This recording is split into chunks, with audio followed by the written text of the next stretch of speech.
and if you do not know me already, hi. Today I will be talking about college rejection. This is a very relevant topic in my life because just a few months ago I was rejected by 5 colleges. That's enough fingers to fit your hand. Anyway, I know a lot of people who watch my videos are younger than me, so I thought this would be helpful for when you are my age and you are going through this stressful yet overwhelming and slightly exciting time in your life. More stressful than exciting, but still exciting at some degree. And I first would like to congratulate those of you who were accepted to college and didn't have to go through this unfortunate event of being rejected by anyone. I, on the other hand, had to, cry a little bit. I had to basically just cry each time I was rejected, but towards like the 4th or 5th time, I felt like this learned helplessness. I didn't cry for like those last 2 times. I'm like, yeah, I get it. I know how to handle myself now. But if you're going through this and you're just searching on YouTube how to cope with rejection or how to avoid college rejection, I think you have come to the right place because I'm going to talk about how to cope with college rejection, or at least how I coped with my rejection, as well as what I would change if I were to go back and have to do my college application process once again, which I would never do, by the way. So I'm going to be very real and honest with you guys about my experience and what I would change and all that stuff, but I don't feel comfortable putting in the names of the colleges I was rejected to. I will tell you where I went to school if you can't read. But yes, I'm not going to say where I was rejected to. So if you feel like I'm hiding something from you or whatever, don't feel that way. It's my personal information that I get to choose to share with you. So just respect that. Thank you. Being rejected to a college is very difficult, especially if you are an emotional person like me. But I feel like everyone has those sad emotions, being rejected. You feel disappointed in yourself. You feel like you could have done more. I cried a lot. I knew it was coming, like I didn't want to cry, but it just happened. It's always difficult in the moment, and I feel like I should have made this video when I was, feeling those feelings of rejection, because I felt like it would be more genuine and such, but I also did not feel comfortable making a video at that time, and I wanted to wait a few weeks or so before I filmed this type of video to just reflect on everything. And I think in the long run it's going to be a better and more helpful video anyway. Because of where I am now, being an incoming college freshman, I can look back on what I did wrong. Overall, you just have to learn to roll with the punches. You're gonna be told no a billion times. It's like being punched in the face or like the gut or something. It's like first college, you open their mail and you're like, they're getting ready in this boxing match against you and this university, and you open it and it says that you were rejected and it goes, bam, no. And then you open another one and it's like, bam, no. And you open like your 3rd and your 4th and your 5th. But like in between there's punches that they miss. So you get told yes. It's like, pow. Oh, what? I was told yes. What are you trying to do here, man? But you are going to be knocked down. You're going to be told no. That's life. That is life. That's what I can tell you about that. I know I'm going to be told no a bajillion times more after this moment right now. And there's no way of me to prepare myself for that, but there is a way for me to know that life moves on and that everything around you is always changing and everyone around you is not going to wait or stop for you to catch up with your emotions and for you to get back on track with life. It might take some time, maybe like a few days, few weeks, whatever, but you just gotta get back on this train track and roll with the punches because people are coming for you. And I know everyone says life goes on, yada yada yada, but it really does. It doesn't feel like it in the moment, but it does. It's going to happen. You're going to be okay. You're going to be fine, okay?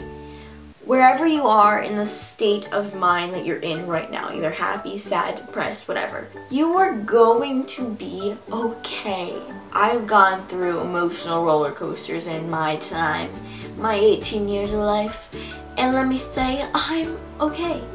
Look at me, I'm fine, I'm fine. I am fine. I'm going to college, guys. I'm fine. But as of changing the way I approach my college application process, there are a few things I would change, a few words of advice I would give myself. If there is a way for you to apply early action, I totally recommend you do that for all the schools that have that option. Some schools, they don't have the option of early action, so you're going to have to apply regular decision, which is completely fine. I believe I applied to 3 schools with early action, 3 or 4, and then I applied to 4 schools regular decision. I applied to 8 schools altogether, and I got into 3. If you don't know the difference between early action, early decision, and regular decision, early decision is binding, so if you decide to apply early decision to any of your schools and you get accepted, then you pretty much have to go there. If you apply early action, then you know your status of your decision before regular decision students, and that's just like a 3-4 month gap where you'll know before these kids. And I believe that if you apply early action, you have a greater chance of being accepted than those who apply regular decision. It does get pretty overwhelming if you do a fall sport in school, because you have practice after school, then you still have homework from your classes, and then you have to write several essays for several different colleges, depending on how many you apply to and if they're asking different things or not. You do want to have your writing checked multiple times by, you know, your English teacher or someone who you trust to edit your paper. And I'm not kidding you, deadlines come around the corner in like a snap. They're like, they just keep coming, and you're just like, oh my god, when is this gonna end? When is this gonna end? I can't do this anymore. Oh my god, I'm gonna take a break. Oh wait, I can't take a break because this deadline's due in like 5 days. I didn't even start my essay yet. Ah! So you will get your break at the end of the school year, so just work really hard, get your work done, have everything turned in on time. Do not take a break from writing a college essay, because the deadline will show up and you're not gonna be prepared and you're gonna have to rush through it. And I don't recommend it. If you have the chance, if you know what the essay for the colleges are going to be, then start writing them the summer after your junior year. I highly recommend it, because one of my friends did that and he was done applying to colleges way before everyone else was, and he just seemed fine. As for what I applied as going into college, I applied as a film major, like a film production major, film media arts major, you know, the films. Pow. It makes sense, right? Because I'm a YouTuber, I make videos.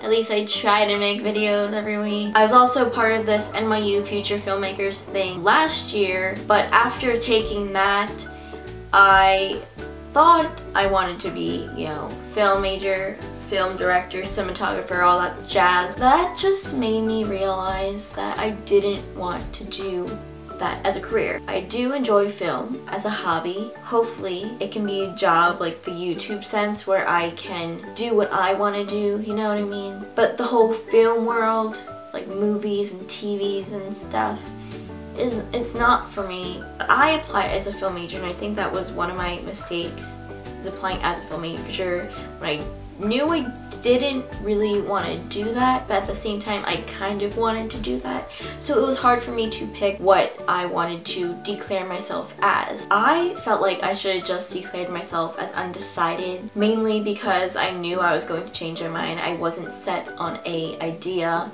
of what I wanted to be. But my parents did have an influence on not being undecided. They wanted me to have this idea in my head: I'm going to be this, I'm going to do that, I'm going to go to school for it for 4 years, I'm going to graduate. I just think there's something with choosing what you want to do in life at the age of 15 or 16. It's not really realistic, so unless you knew what you wanted to do, no. Even though I am in the film major at Temple, as of right now, as a high school senior, I'm probably going to change it, but I'm trying to decide concretely what I want to do before I go to orientation and I schedule my classes for the 2016-2017 school year. So quick synopsis of this video: roll with the punches. it's life. It moves on. If applicable, apply early action. Try to do everything in advance. I know it gets difficult because I obviously didn't do it, but try to do it. And lastly, it's okay to not know what you want to do. You can apply as a specific major and then change your mind later on like me, or you can apply undeclared and figure it out that way. But that's everything I have to tell you. I think I covered everything. And if I didn't, please leave your questions or comments down below and I will respond, talk to you more about my experience, whatever you want to know. I got you, girl. Or boy. And until the next video, I'll see you then. Goodbye.